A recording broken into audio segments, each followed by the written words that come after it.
Bienvenidos todos y a todas de nuevo hoy con la actualización geopolítica del día 8 de febrero del 2024. Ayer compartimos noticias interesantes sobre el conflicto de Rusia y Ucrania y otros conflictos que están ocurriendo alrededor del mundo, principalmente el conflicto en Oriente Medio, que poco a poco va empeorando la cosa. Hoy vamos a tocar una noticia muy importante porque parece ser que Alemania también ha enviado buques de guerra al Mar Rojo y parece ser que está habiendo más ataques a bases americanas también en el territorio de Siria y de Irak. Pues la situación, como dije a principios de este año, posiblemente sea peor que el 2023 y esto es algo que os dije, que os advertí y por lo que estamos viendo ahora mismo puede que empeore. No hemos llegado a la misma situación aún, pero como os digo va a empeorar porque el simple hecho de que el conflicto en Oriente Medio se esté haciendo más grande es significante si lo comparamos al 2023. Y no solo eso, sino que en el conflicto de Ucrania, que es otro de los conflictos también más importantes en el mundo ahora mismo, estamos viendo prácticamente un colapso de las líneas ucranianas en el frente este del país, un colapso en diferentes partes del frente. Pero bueno, vamos a empezar la noticia en Latinoamérica. Ok, vamos a hablar de Brasil. Como veis aquí, tenemos esta publicación que dice que la justicia de Brasil ordena a Bolsonaro a entregar su pasaporte por intento de golpe de Estado. Y no sé si recordáis, pero cuando hubo las elecciones de Brasil, prácticamente intentaron hacer todo tipo de cosas para encarcelar a Da Silva, a Lula, y no solo eso, sino que hubo ciertos individuos, incluso que formaban parte de la policía y las Fuerzas Armadas, que estaban o molestando o bloqueando a las personas que apoyaban a Lula y haciendo un montón de cosas más, haciendo demostraciones violentas también en la calle. Es más, cuando ganó Lula hubo grandes protestas en Brasil por parte de la oposición, ¿no?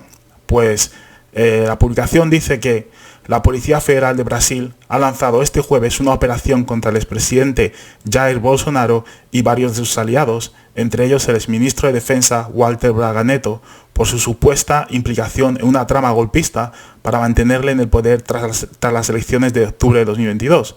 Los agentes han irrumpido este jueves en la casa de Bolsonaro en Angra dos Reis, en el estado de Río de Janeiro, para llevar a cabo los registros, al mismo tiempo que le han solicitado la entrega de su pasaporte. Además, la retirada de pasaporte de todos los sospechosos. Entre las medidas cautelares también está la prohibición de salir del país, de comunicarse entre ellos y la suspensión de sus funciones públicas. ¿Okay? No es el único país en el que ocurre esto, que cuando el expresidente o el partido que está en poder pierde, se lanza una investigación para intentar pues enviarles a la cárcel. O por ejemplo se hizo en Pakistán y la verdad es que las evidencias que dieron no eran muy creíbles contra el expresidente Khan, y se han hecho en muchos otros países. No es más, a Lula también tuvo un caso de corrupción y fue a la cárcel. Entonces, como vemos aquí, investigan a Bolsonaro por el hecho de que quería llevar a cabo un golpe de Estado. Cuando esto estaba ocurriendo, Bolsonaro viajó a los Estados Unidos y estuvo allí durante todos estos altercados y, como veis, luego volvió, ¿no? Pero bueno, seguiremos informando sobre esto y ya veremos qué ocurre con esta persona. Pasamos a la siguiente noticia. La tripulación del sistema de misiles antiaéreos Tor-MU destruyó drones de reconocimiento de las Fuerzas Armadas de Ucrania. Cada día y noche, los artilleros antiaéreos del Grupo de las Fuerzas Oriental escuadriñan el cielo, garantizando una protección fiable a nuestras tropas. Escuadriñan. Lo principal es detectar, capturar y destruir el objetivo de manera oportuna. Un objetivo, un misil, dice el jefe de la tripulación del sistema de defensa aéreo Tor-MU con el distintivo de llamada Scala. Durante las operaciones de combate fueron destruidos los vehículos aéreos no tripulados Furia y Leleka 100. Como veis, los rusos tienen armas avanzadas capaces de destruir vehículos aéreos como drones, aviones de los ucranianos. Y bueno, esto simplemente es una noticia que os habla sobre este individuo. Ok. Pasamos a la siguiente noticia interesante. ¿Qué es esta? Aquí tenemos una imagen de Zelensky. Ok. A ver. Ok. Me hago un poco más pequeño, ¿vale? Ahí tenemos a Zelensky con Borrell y con Ursula von der Leyen. Ok. La publicación dice que Ucrania se queja de las sanciones débiles de la Unión Europea contra Rusia. Bruselas ha admitido que el margen para nuevas restricciones se está reduciendo. Las sanciones impuestas por la Unión Europea a Rusia son débiles, dijo Ayiya Zegrebelskaya, jefa del Departamento de Sanciones de la Agencia Nacional de Ucrania, al EU Observer, añadiendo que no cree que el bloque sea capaz de endurecer las restricciones en el futuro. Luego dice, es este paquete, ¿cuál es? El paquete número 13, débil, no lo miremos por separado, más bien podemos decir que todas las medidas anteriores fueron débiles, dijo Zagrabelskaya al EU Observer, añadiendo que si Bruselas hubiera hecho lo suficiente, el conflicto no estaría a punto de entrar en su tercer año, respondiendo a una pregunta sobre las perspectivas de una represión más dura por parte de la Unión Europea contra Moscú en el futuro. Zagrebelskaya dijo que no cree en la magia. Como vemos aquí, tenemos a representantes ucranianos que no están nada felices con el apoyo que le están dando los países de la Unión Europea y, como dice la publicación, no están muy felices con el efecto que han tenido las sanciones sobre Rusia, y a decir verdad no sé qué más esperaban, ¿ok?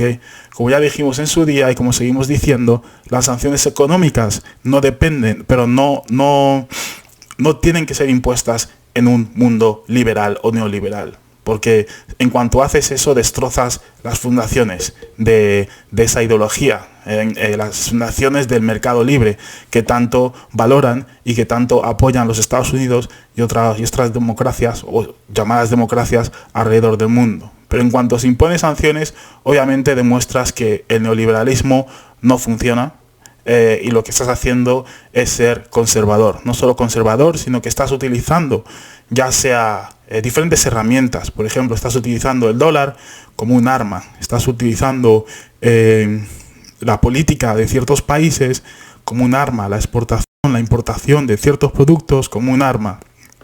Y cuando haces esto, no solo el país al que amenazas, pues prácticamente no se beneficia del mercado libre, sino también tus aliados, porque tus aliados no van a ser capaces de llevar a cabo comercio con ese país con el que pueden haber llevado cientos, miles de años haciendo negocios incluso, ¿no? Entonces, es eso. Las sanciones desde un principio se sabía que no iban a funcionar y no puedes imponer sanciones a un socio el cual te entrega la energía que necesitas para tus industrias, porque lo único que va a ocurrir va a ser algo negativo. Entonces no hace falta ser un experto ni tener un doctorado para entender que desde un principio las sanciones no iban a funcionar. Pero aún así, los ucranianos, al igual que creen que los F-16 van a ayudarles a destruir a Rusia y a echarle de su territorio y todo eso, pues también creían que las sanciones occidentales iban a destruir la economía rusa. Y posiblemente lo creían porque Ursula von der Leyen y Borrell fueron los que salieron a decir que esto iba a ocurrir. Estaban muy convencidos de que iban a ocurrir, y no solo se lo dijeron a los ucranianos, sino que también se lo dijeron a la población occidental. Pero ahora se están topando con la realidad, y es que esto no funciona, no iba a funcionar desde un principio, y lo peor es que está afectando a los países occidentales, ¿ok?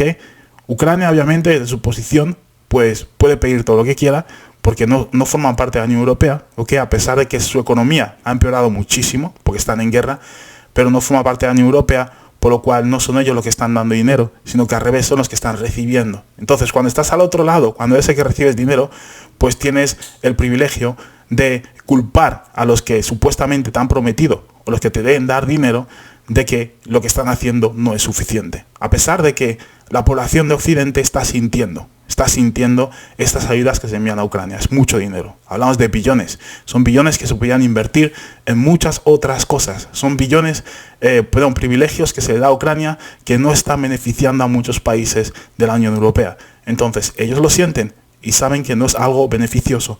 Entonces, escuchar palabras por parte de representantes ucranianos que dicen exactamente esto, pues posiblemente lo único que haga es enfurecer a la población europea aún más, porque dicen, te hemos dado todo lo que podemos darte, incluso más de ello, ¿ok? Más de lo que podíamos darte, y aún así nos vienes hablando de esta forma, diciendo que nuestras sanciones han sido débiles y que no han hecho nada, y que de haber impuesto sanciones más duras, no hubiese llegado a un tercer año de conflicto.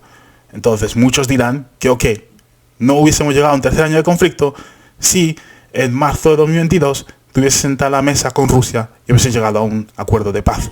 Y prácticamente Ucrania seguiría con los territorios que tenía antes de que comenzase el conflicto. ¿Okay?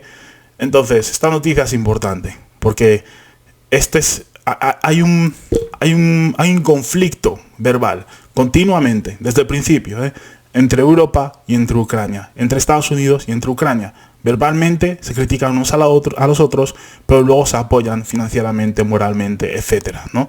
Pero bueno, veremos dónde va esto.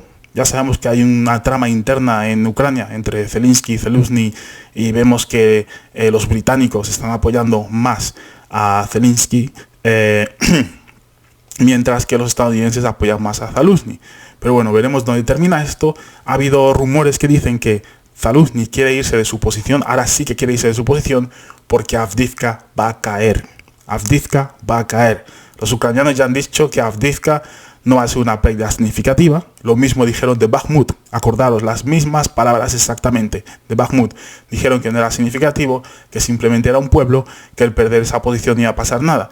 Pero estamos hablando de una posición muy fortificada, en la cual se han gastado años, 5 o 6 años, prácticamente reforzando esa posición, convirtiéndola bloque por bloque en una ciudad fortificada, y aún así los rusos con diferentes tácticas han sido capaces de destruir el frente, de destruir esas fortificaciones que han creado, ¿no?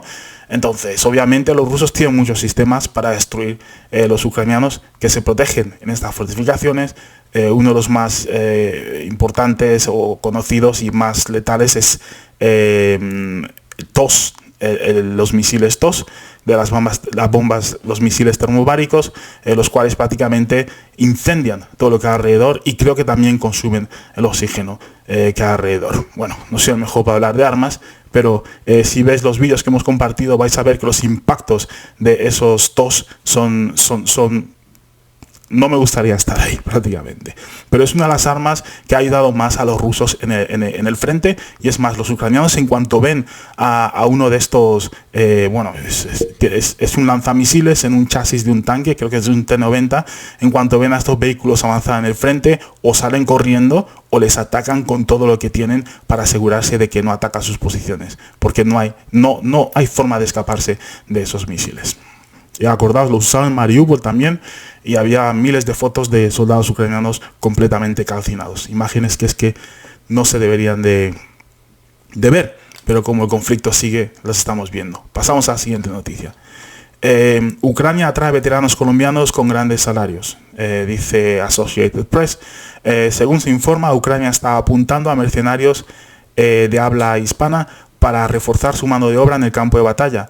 Kiev ha atentado a decenas de veteranos militares colombianos a luchar contra Rusia, según un informe publicado por Associated Press. Los mercenarios se sienten atraídos por los grandes sueldos y las perspectivas de actuar en primera línea, pero a sus familias se les puede negar el cierre en caso de que mueran. AP fue testigo de cómo unos 50 soldados colombianos se recuperaban en un hospital militar en un lugar no revelado en Ucrania. Uno de ellos afirmó que solo en su unidad había 100 de sus compatriotas. El informe incluía varias fotografías de los combatientes extranjeros. Unos 10.000 soldados se retiran del ejército colombiano cada año, dijo AP.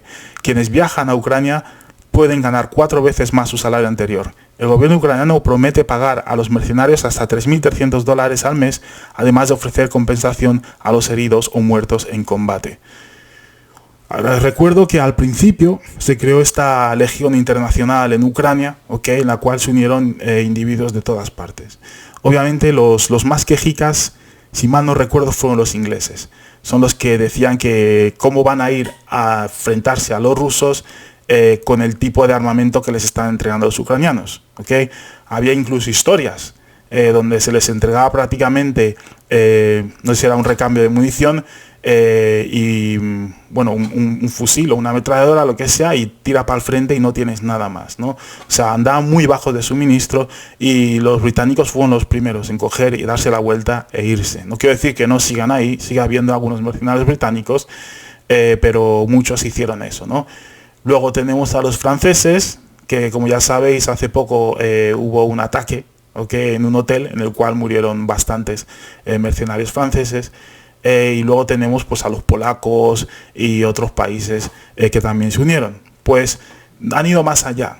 No solo han reclutado a los países, a mercenarios de países europeos, sino que han ido también a Latinoamérica. Como veis en esta publicación, los mercenarios colombianos e incluso mexicanos están siendo muy atraídos por el salario que están ofreciendo. Entonces, la pregunta es, ¿de dónde sale este salario en un país que está prácticamente en bancarrota, ¿no?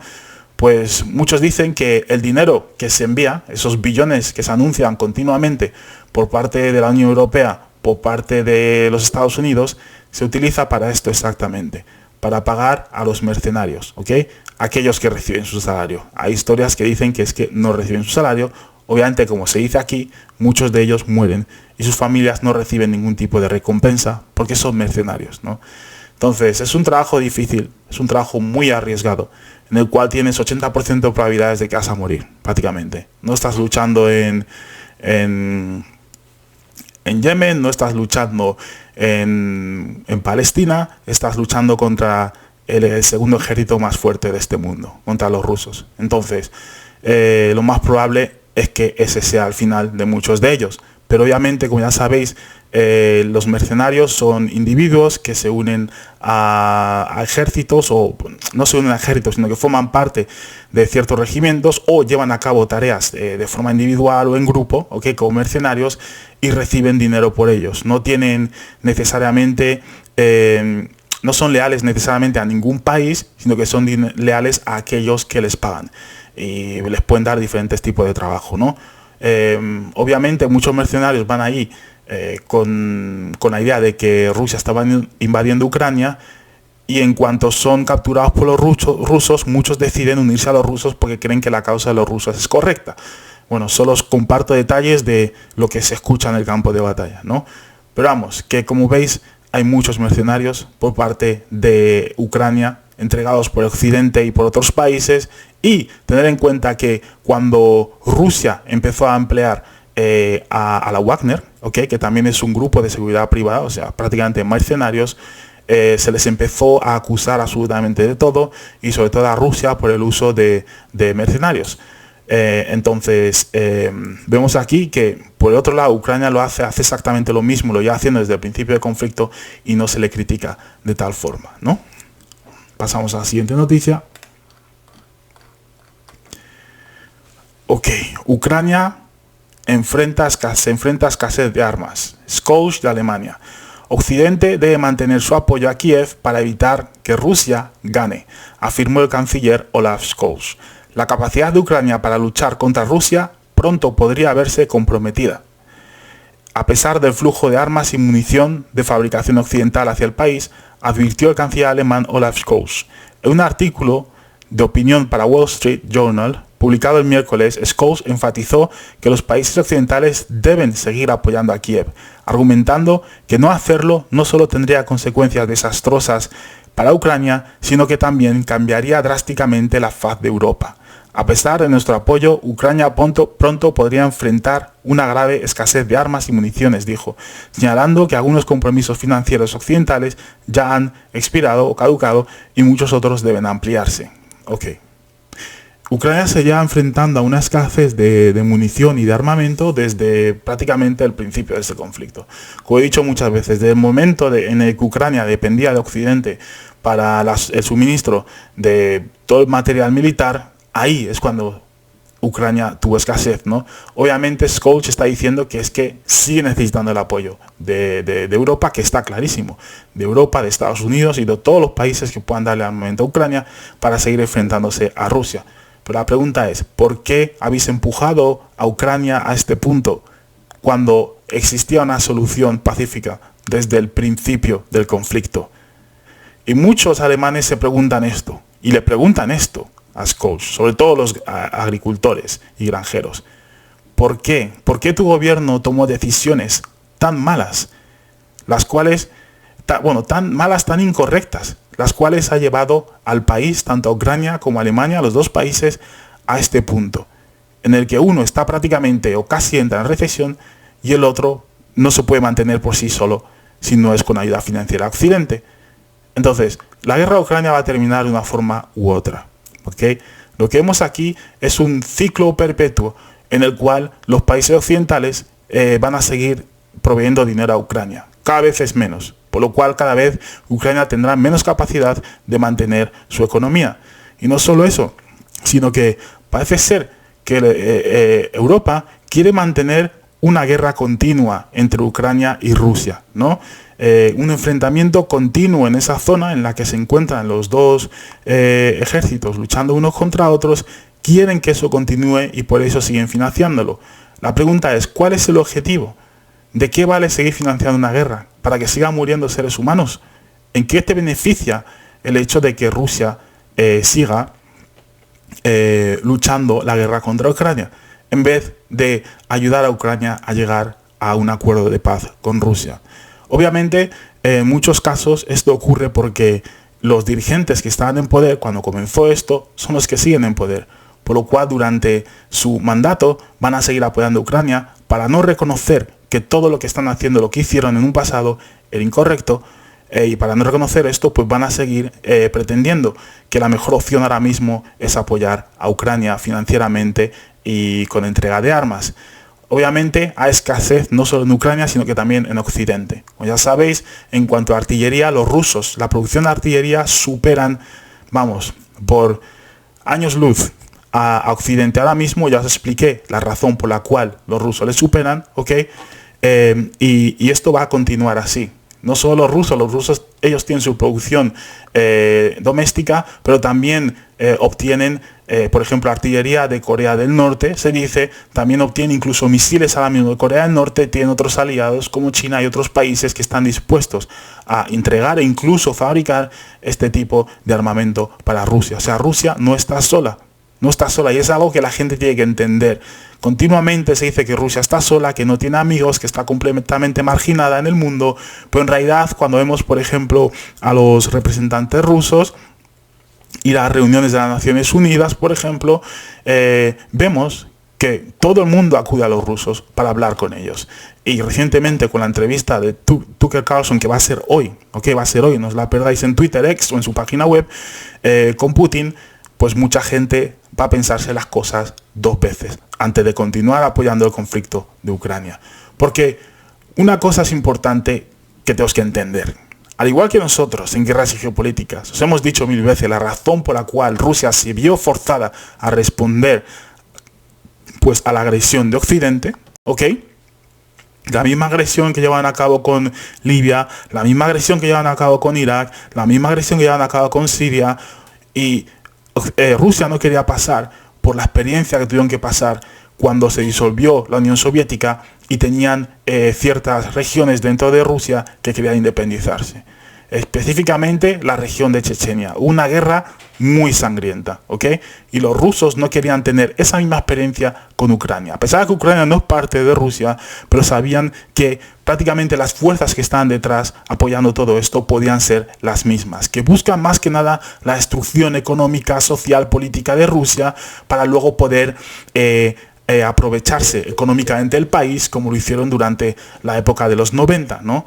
Hoy estamos viendo una Rusia completamente diferente, una sociedad rusa diferente que conoce su historia, que conoce su cultura y que apoya todo esto en estos aspectos, por lo cual en cuanto al patriotismo ruso, que yo creo que es lo más importante en cuanto a esta guerra, el patriotismo ruso que demuestra Vladimir Putin y que demuestran la mayoría de los rusos en el país, pues es algo con lo que no contaban los países occidentales, y creían que apoyando una guerra en Ucrania iba a ayudar a disminuir el popularismo de Vladimir Putin y así poder reemplazarle el poder y poder poner a un líder, a un títere en poder que esté más de acuerdo con las políticas de Occidente. Y es lo que estamos viendo ahora mismo en los países europeos. Vemos que tenemos a Scholz, tenemos a su amiga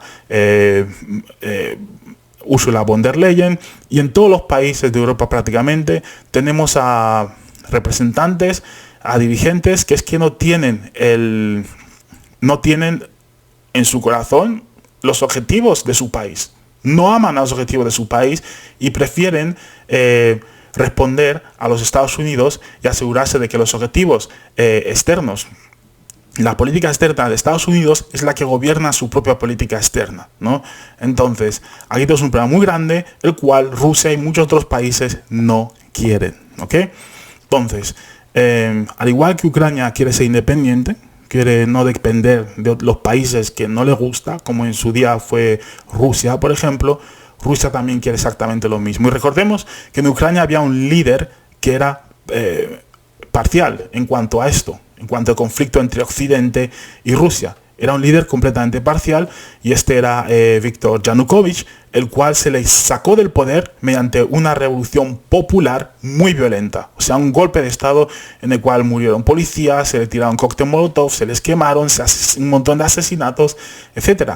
Y un montón de tramas que os hemos mostrado en Twitter X, un documental de la BBC que muestra cómo había francotiradores que disparaban al público y que no eran la policía ucraniana, sino que eran los mismos francotiradores que están dentro de la protesta, que disparaban a los protestantes para culpar a la policía ucraniana y de alguna forma justificar lo que estaban haciendo. No solo eso, que había miembros de la extrema derecha que se unieron a esta protesta del Euromaidan y llevan a cabo acciones pues para que ocurriese lo que ocurrió.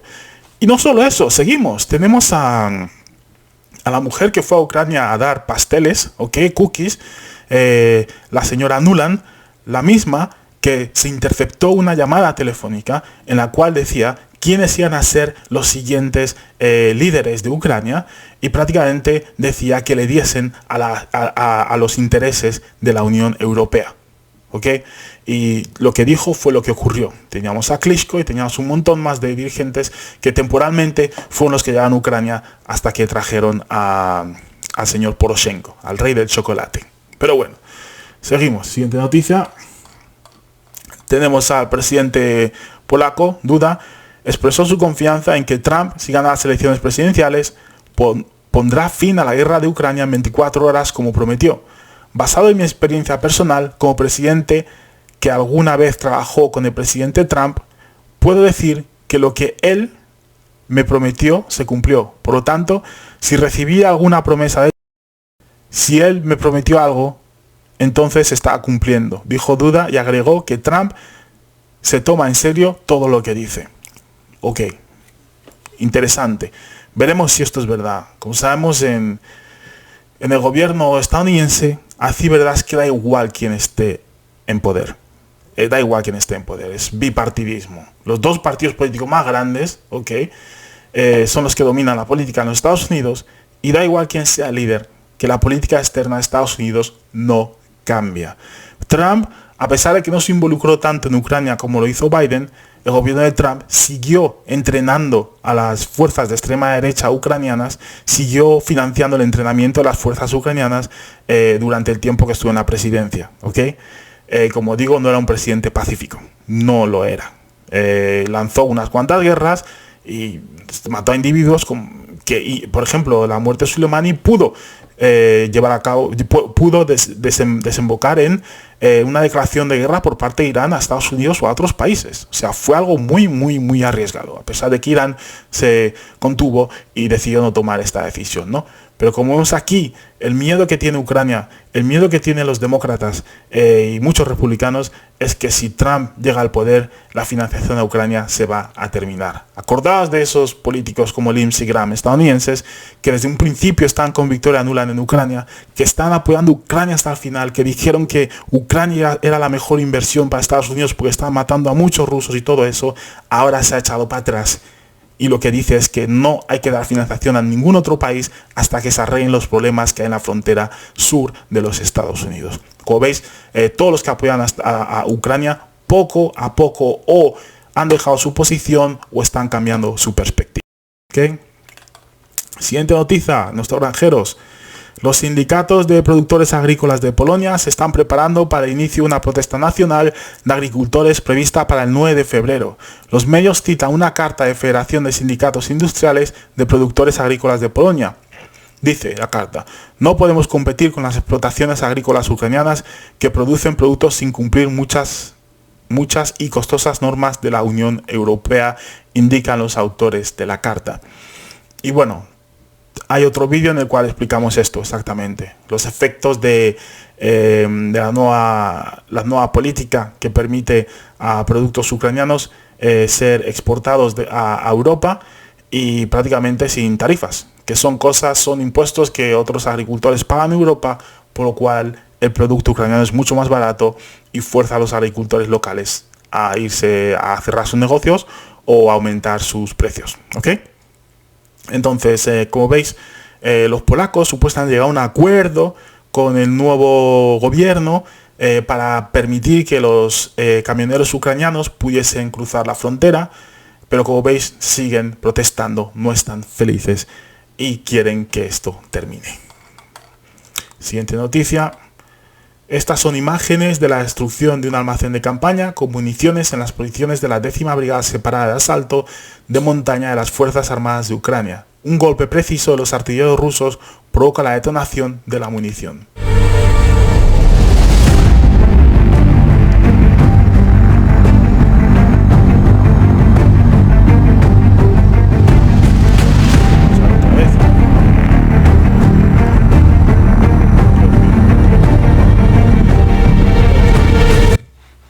Siguiente noticia.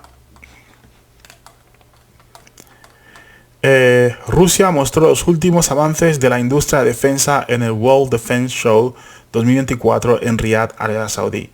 Anteriormente se informó que la exposición fue visitada por una delegación rusa encabezada por el ministro de Industria y Comercio de la Federación Rusa, Denis Manturov. El ministro mantuvo varias reuniones y negociaciones, en particular con el ministro de Industria y Recursos Minerales de Arabia Saudita. Bueno, vemos ahí las maquetas de diferentes vehículos. A ver. Also to visit the Russian pavilion. There is also different companies in the field of air defense system, tanks, missile, drones, counter drone system and more. Kosovo Export presents different types of combat vehicles. Parece que es la nueva versión del Terminator.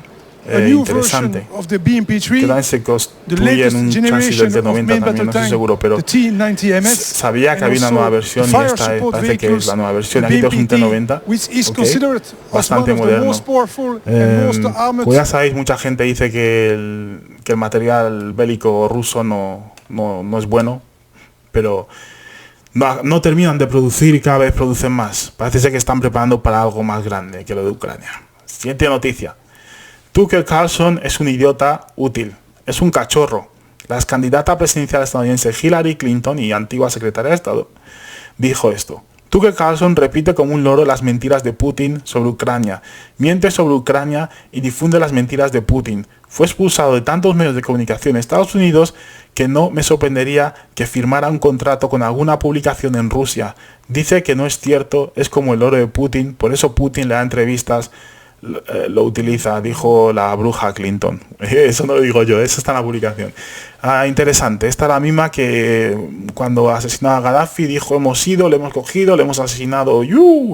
Pues aquí la veis otra vez. Prácticamente, según Tucker Carlson, dice que los americanos tienen derecho a saber qué está diciendo el lado contrario, o el lado que les han hecho creer que es el lado contrario. En este caso, el lado opuesto serían los rusos. Él dice que tienen que saber qué es lo que está diciendo Putin. A pesar de que hemos dicho 1000 veces que en guerras geopolíticas mostramos cada discurso de Putin y lo traducimos. ¿Ok? Pero bueno. Los americanos necesitan a un americano que les explique las cosas en americano para que lo entiendan. ¿Ok? Entonces, Hillary Clinton parece ser, y cómo no, era de esperar, que no está contenta con la decisión de Tucker Carlson de ir y hablar con Putin, y cualquiera que diga algo de Putin Si alguien dice Putin es el presidente de Rusia, ya está, eres prorruso, ya está, estás tachado, eres prorruso, y te ponen en la página web de los ucranianos esos que quieren matar a gente, ¿ok? Entonces, y creo que han puesto a Tucker Carlson ya, por tener una entrevista con Putin. Pues al parecer esa entrevista va a ser interesante, no la perdáis esta tarde, noche, y a ver qué dice el Putin. Y es importante escuchar a ambos lados, porque es que lo que escuchas en la prensa occidental, eso sí que es un loro, eso sí que es un loro, porque todos los canales repiten exactamente lo mismo. Parece que había una persona, imaginaos, yo he hecho una investigación y luego cojo esa investigación, me invento todo y se lo doy a todos los medios de comunicación para que promuevan o propaguen esa noticia, ¿ok? Con el objetivo de que esa noticia ayude a convencer a la población de que mi política externa, que mi punto de vista en este conflicto es el correcto, ¿ok? Entonces, está ocurriendo esto continuamente, y si ves los medios occidentales o incluso en otros países, ves los medios y la mayoría dicen exactamente lo mismo, es muy repetitivo, y obviamente los seres humanos llegamos a un punto en el que nos damos cuenta que nos están engañando. Sobre todo cuando salen noticias continuas, corrupción aquí, los ucranianos están ganando siempre, los rusos están perdiendo siempre, pero luego al mes escuchas del mismo periódico o del mismo canal de televisión de que los rusos están avanzando. O sea, contradicción continua que hace la mente explotar y buscar la verdad sobre lo que está ocurriendo. Pero bueno, aquí está Hillary Clinton. Mira, hablando de mentiras, la imagen del mítico piloto fantasma de Kiev. Ok, no es ese, ¿eh? Ok. La imagen del mítico piloto fantasma de Kiev, que supuestamente derribó decenas de aviones rusos al inicio de la operación militar especial, fue inventada por el servicio de prensa de las fuerzas terrestres de Ucrania. Así lo afirmó un representante de esas mismas fuerzas, el capitán Ilya Evlash, quien también contribuyó a la creación de las leyendas ucranianas. A través de historias y personajes tan inventados, se planeó vencer al enemigo y desmoralizarlo, desestabilizarlo por todos los canales y formas posibles e imposibles, así como mantener interés del mundo en Ucrania. Hablar de cosas que salen por la culata, jajaja. En primer lugar, Ilya, tu enemigo tendría que tener Putin en un lugar de... Bueno, voy a dejar ese comentario ahí, pero es interesante, es interesante. ¿Os acordáis del fantasma de Kiev? Aquel piloto ucraniano que derribó un montón de aviones rusos, los cuales no muestran evidencia de ningún avión ruso. No digo que no se han derribado aviones rusos, la verdad que se derribaron unos cuantos aviones y helicópteros, ¿ok? Pero el fantasma de Kiev fue una historia, vamos, súper inventada. Y no solo eso, sino que hubo otra historia que repitió incluso la mujer de Zelensky, o sea, la primera dama de Ucrania, la que decía que una abuela con un tarro de, no sé si era de pimientos o algo así, de pepinillos, algo así, derribó un dron ruso. Porque al principio estábamos pensando, ¿cómo va a derribar un dron ruso? Imaginaros un dron, no es posible. Luego explicaron que era un dron pequeño, ¿ok? Uno de los pequeños le tiró una jarra y derribó el dron. Pero obviamente al principio la gente se creía que estamos hablando de un Shahid, ¿ok? Que fue derribado con una jarra de tomates. Otra mujer lo hizo lo mismo, pero con una jarra de pepinillos o algo así. Pero vamos, que como el fantasma de Kiev todo es mentira. Pero ahora entendemos que es una operación por parte de la prensa ucraniana para asegurarse de que los rusos se desmoralizan con este tipo de historias que muestran a una abuela lanzando, pues eso, un jarro de tomates a un dron ruso, y esto les desmoralizó un montón, a decir verdad. Tanto que siguen en el campo de batalla, luchando contra los ucranianos y avanzando diariamente. Y no solo eso, sino que ha aumentado su producción, etcétera. Vemos que las decisiones que se están tomando por parte de Ucrania o por aquellos que apoyan a Ucrania no están ayudando al pueblo ucraniano en este momento. Ok, seguimos con la siguiente noticia. Las empresas de seguros y fondos de pensiones de Israel al borde de la quiebra en medio de la guerra en Gaza. Los medios israelíes dicen que el importante número de bajas sufridas en las filas de las fuerzas militares israelíes en la lucha contra los combatientes de resistencia palestina en Gaza ha llevado a las compañías de seguros y los fondos de pensiones al borde de la quiebra. Interesante, no sé exactamente la cifra, pero han sido más de unos 500 o 600 soldados israelíes que han perdido su vida en Gaza, ¿ok? Es un número bastante grande si te das en cuenta que los israelíes creían que esto iba a ser un paseo por el bosque, ¿no? Aquí está la noticia. Alemania envía sus fuerzas navales al Mar Rojo para ayudar a la OTAN.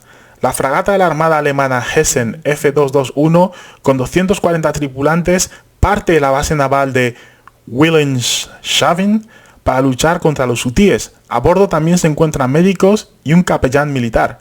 Anteriormente, en esta zona, a finales de enero de 2024, fue atacada la base móvil expedicionaria USS Lewis B. Pullman ESB-3 de la Armada de los Estados Unidos, y ya en febrero el destructor Diamond D-34 de la Armada Británica, que incluso tuvo que ser sustituido urgentemente por una fragata Richmond F-239. En este contexto, la Marina estadounidense informó a Maersk que no garantiza la seguridad de los barcos en el Mar Rojo.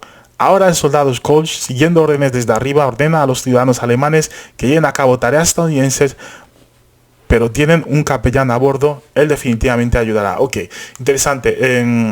Ya os dije de un principio que lo que está ocurriendo en Oriente Medio está empeorando diariamente. Como vemos, hasta los alemanes ahora están enviando sus flotas, ¿ok?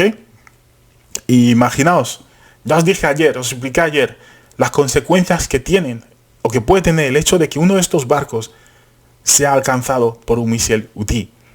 No hace las mismas consecuencias que tendría si los estadounidenses derriban o destruyen misiles hutíes. Si uno de estos barcos que cuesta millones, billones, ¿ok?, es alcanzado por un misil hutí, es prácticamente, va a ser un desastre mediático para estos países. Entonces está arriesgando mucho en hacer esto. Y es que parece ser que es una guerra que no van a ganar, pero realmente están optando por lo barato, que es lanzar ataques desde el mar a diferentes objetivos para asegurar, según ellos, el libre comercio en el Mar Rojo, ¿ok? Entonces, obviamente no hay dinero para una invasión como la de Irak. No hay dinero para eso y lo más barato es esto. Y como ya dijimos ayer, parece ser que están reclutando a mercenarios, ¿ok?, para que entren dentro de Yemen para llevar a cabo, no sé, ciertas misiones. Siguiente noticia.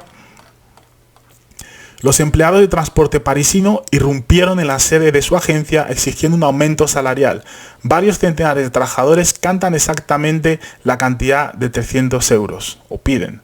En las redes sociales, los trabajadores de transporte escriben que están cansados de que su empresa solo imite el inicio de las negociaciones para subir las tarifas, pero no lleguen a un buen término.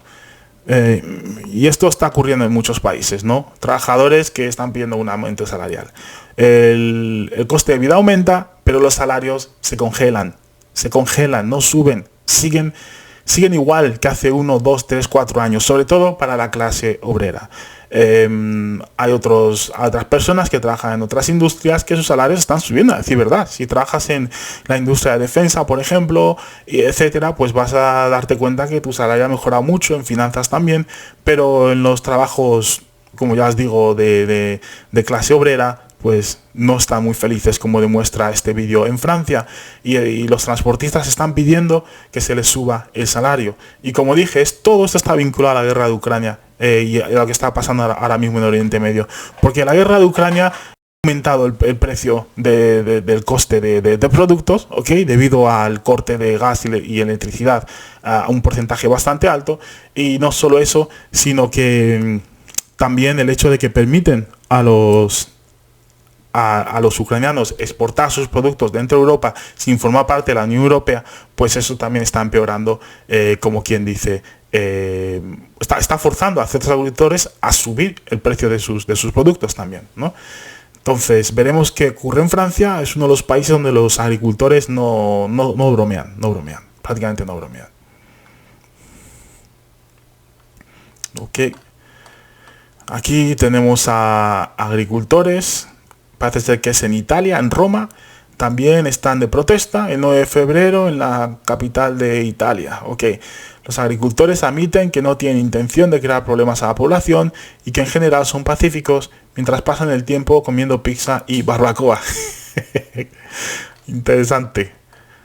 Siguiente noticia, Rusia y China deben cooperar estrechamente para garantizar la seguridad y oponerse a la interferencia externa, dice Xi Jinping. Rusia y China deben cooperar estrechamente, garantizar la seguridad y oponerse resueltamente a cualquier injerencia externa en los asuntos internos, afirmó el presidente de China.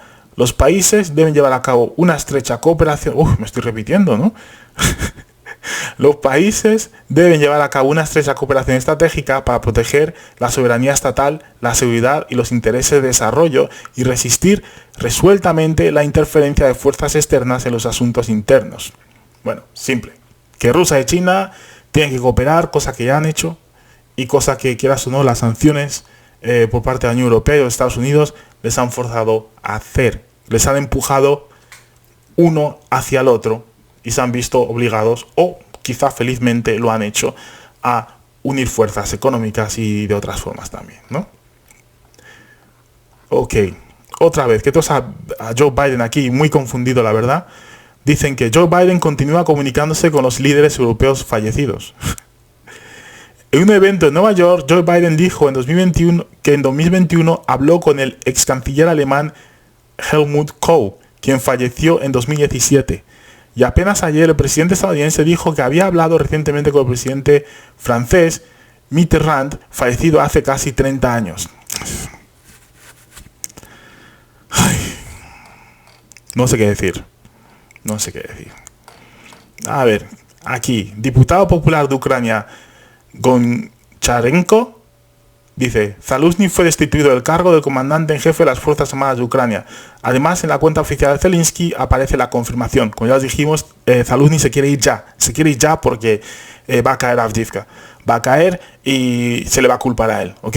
Si no está ahí, posiblemente no se lleve la culpabilidad, no se lleve la culpa, porque cuando él ya no esté en el poder, Avdiivka tendrán al menos 1 metro bajo control, y luego cuando anuncien que ha caído la ciudad, si es que lo hacen, porque en Bakhmut no lo hicieron, pues él no será el que esté en poder, ¿no?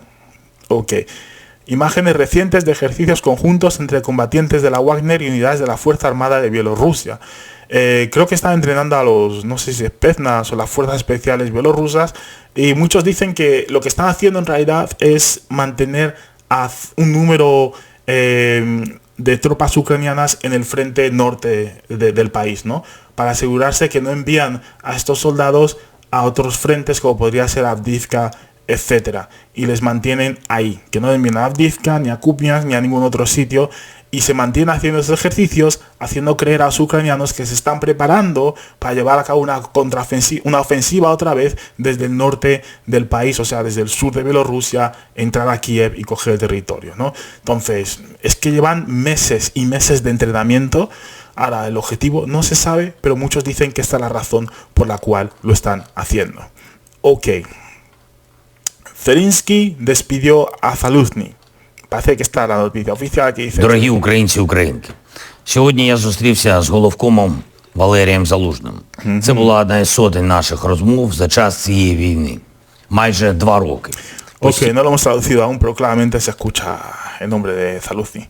Pero bueno, ¿qué dice? Agradezco al general Zaluzny los 2 años de protección. Estoy agradecido por cada victoria que logramos juntos. ¡Ostras! ¡Qué victoria! Bueno, sigo. Por cada victoria que logramos juntos y gracias a todos los soldados ucranianos que luchan heroicamente en esta guerra. Hoy hablaron con franqueza sobre lo que es necesario cambiar en el ejército. Cambios urgentes. Le sugería al general Zaluzny que en el futuro estuviera en el equipo de Estado ucraniano. Le agradeceré su consentimiento. A partir de hoy, un nuevo equipo directivo asumirá el liderazgo de las Fuerzas Armadas de Ucrania. Quiero que la división de la guerra sea la misma para nuestros soldados en Rabotino o Avdiivka, y en el cuartel general y en la Stavka. Tuve decenas de conversaciones con comandantes de distintos niveles. En particular, hoy hablé con los generales de brigada Andriy Natov, Mikhailo Drapati, Igor Skibiuk y los coroneles Pavel Paliza y Vadim... bueno, todos esos.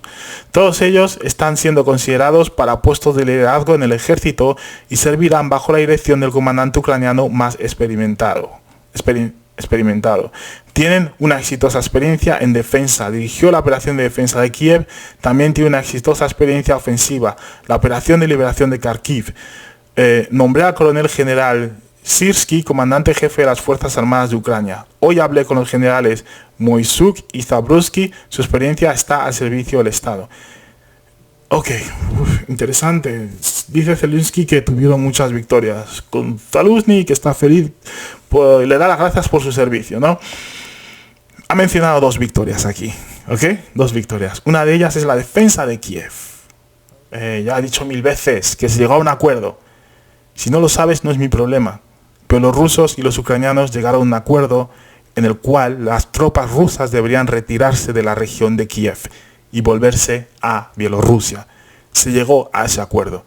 Acordaos que venía un convoy ruso enorme, unas 40.000 tropas supuestamente, o sea, tropas de invasión, y no sé cuántos kilómetros de largo era, que un día por la noche desapareció por completo. Y no fue destruido ni nada, fue completamente desapareció. Houdini. Muchos dicen que ese convoy larguísimo solo contenía conductores. No había soldados. O sea, veías los camiones, etcétera, pero que solo contenía conductores y decían que era una estrategia de los rusos para hacer creer a los ucranianos que su objetivo principal era coger la capital. Y al parecer eso puso presión sobre los ucranianos y les obligó a sentarse en la mesa, de negociaciones, y esto fue casi al final, en la mesa de negociaciones por el miedo a que pudiesen invadir con esas fuerzas. Y no solo eso, sino que los medios occidentales se enfocaron al 100% en ese maldito convoy, de tantos kilómetros, y lo único que hablaban continuamente era eso. Y de un día, de la noche a la mañana, desapareció por completo. Y hay estrategias de guerra históricas de ciertos imperios que hicieron cosas parecidas, entonces, luego, la retirada de Kiev, no. Los rusos y los ucranianos llegaron a un acuerdo. Luego, un acuerdo que, por cierto, los ucranianos violaron. Luego, lo que ocurrió, que ha mencionado, ha sido Kharkiv. La liberación de Kharkiv. ¿Cuál fue la liberación de Kharkiv? Cuando los rusos estaban en ambos lados del río, de Dnipro, y tenían problemas suministrando el lado oeste del río. Lo que los rusos dijeron es que, mira, no vale la pena, vámonos a la orilla este. Y os digo el por qué. Porque no murió ni un soldado ruso en la retirada de los rusos. Ninguno. Los HIMARS fueron deshabilitados por los americanos. No solo eso, sino que, no sé si fue Jake Sullivan, que fue el que confirmó que llegaron a un acuerdo con los rusos para que los americanos no activasen sus HIMARS y permitiesen a los ucranianos atacar a las tropas rusas que estaban retirando.